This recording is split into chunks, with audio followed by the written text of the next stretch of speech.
India के बीचों बीच ऊंचे ऊंचे पेड़ों और सरसराते हुए बांस के झुरमुट में एक जंगल था जो जीवन से भरा हुआ था।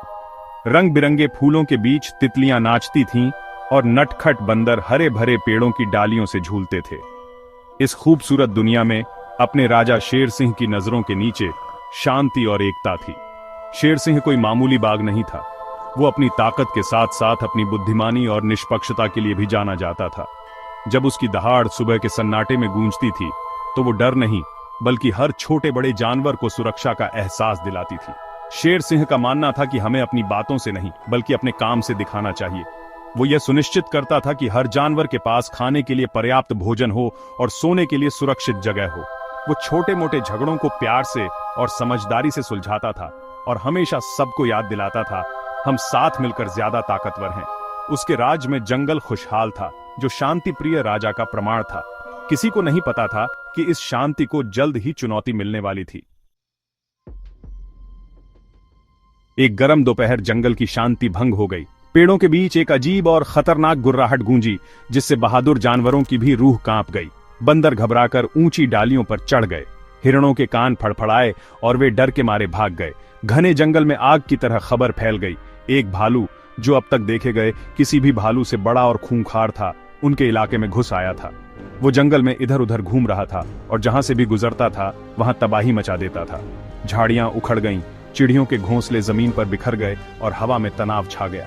ये खबर शेर सिंह तक पहुंची जब वो अपने पसंदीदा पानी के सोते के पास आराम कर रहा था। उसके चेहरे पर चिंता की परछाई छा गई। वो जानता था कि इस गुस्सैल अजनबी के आने से उस शांति को खतरा है जिसे बनाने के लिए उसने इतनी मेहनत की थी। शांति प्रिय जानवर जल्दी ही डरने लगे और शेर सिंह जानता था कि डर सबसे मजबूत रिश्तों को भी तोड़ सकता है। वो खड़ा हो गया, उसकी छाती में गुर्राहट होने लगी। ये इस बात का संकेत था कि वो इस गड़बड़ी को बर्दाश्त नहीं करेगा। उसके जंगल की सुरक्षा और खुशहाली उसकी जिम्मेदारी दांव पर थी। उसने नए आए भालू का सामना करने का फैसला किया ताकि उसे याद दिलाया जा सके कि ताकत एकता में है, फूट में नहीं। शेर सिंह तबाही के निशानों का पीछा करता हुआ आगे बढ़ा। उसके सारे होश काम कर रहे थे।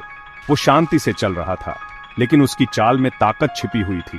भालू की गंध तेज होती गई, एक अजीब सी बदबू जो गुस्से और बेचैनी की कहानी बता रही थी। जल्द ही उसे उस गड़बड़ी का कारण मिल गया। भालू एक साफ नदी के किनारे लालची होकर मछलियां खा रहा था। उसे इस बात की बिल्कुल परवाह नहीं थी कि वो कितना डर फैला रहा है। ये जंगल सभी का स्वागत करता है, शेर सिंह की आवाज मैदान में गूंजी, लेकिन उन लोगों का नहीं जो दयालुता को कमजोरी समझते हैं और इसकी शांति भंग करते हैं। भालू ने अपना सिर उठाया। उसके मुंह से पानी टपक रहा था। उसकी आंखें छोटी और चमकदार थीं, जिनमें ठंडक और कठोरता दिख रही थी। ये जंगल अब मेरा है, भालू ने उपहास किया। उसकी आवाज में गहरी गड़गड़ाहट थी। ताकतवर राज करते हैं और मैं सबसे ताकतवर हूं। वो अपनी पूरी ऊंचाई तक खड़ा हो गया। वो शेर सिंह से भी लंबा था। उसके पंजे खतरनाक तरीके से बाहर निकले हुए थे। हवा में तनाव छा गया।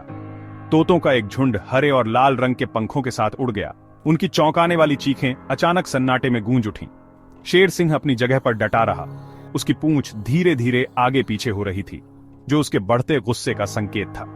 उसे शांतिपूर्ण समाधान की उम्मीद थी, लेकिन भालू के अहंकार और जंगल के नाजुक संतुलन के प्रति उसकी उपेक्षा ने उसे गुस्सा दिला दिया। तब उसे पता चला कि ये एक ऐसी लड़ाई है जिसे वो हार नहीं सकता, न सिर्फ अपने लिए बल्कि अपने प्यारे जंगल की आत्मा के लिए। भालू ने हमला कर दिया। वो बालों और मांसपेशियों का एक दहाड़ता हुआ गोला था। उसे उम्मीद थी कि बाघ डर जाएगा, लेकिन शेर सिंह मजबूती से खड़ा रहा और उसने हमले का सामना किया। टक्कर से जमीन हिल गई और हवा उनके भयंकर संघर्ष की आवाजों से भर गई। भालू को इस बात का पता नहीं था कि इस हंगामे ने पूरे जंगल का ध्यान खींच लिया है। सबसे छोटे चूहे से लेकर सबसे बड़े हाथी तक हर जानवर इकट्ठा हो गया था। उनकी नजरें उनके सामने हो रही लड़ाई पर टिकी हुई थी। उन्होंने शेर सिंह को कभी लड़ते हुए नहीं देखा था और अपने प्यारे राजा के लिए उनके दिल में डर समा गया था। लेकिन जैसे जैसे लड़ाई आगे बढ़ती गई, कुछ अविश्वसनीय हुआ। अपने राजा, अपने रक्षक को खतरे में देखकर जंगल के निवासियों के दिलों में साहस की चिंगारी भड़क उठी। बंदर भालू पर फल फेंकने लगे। उनकी चीखें शेर सिंह को आगे बढ़ने के लिए प्रोत्साहित कर रही थी। हिरण सामूहिक भावना से उत्साहित होकर अपने खुरों से जमीन पर मारने लगे। उनकी आवाजें विरोध के बढ़ते हुए कोरस में शामिल हो गईं। यहाँ तक कि पक्षी भी भालू का ध्यान भटकाने के लिए नीचे झपट्टा मारने लगे। उनकी तेज चोंच उसकी आंखों पर चोंच मार रही थी। एक आम दुश्मन के खिलाफ एकजुट हुआ जंगल एक ऐसी ताकत बन गया था जिसका सामना करना मुश्किल था।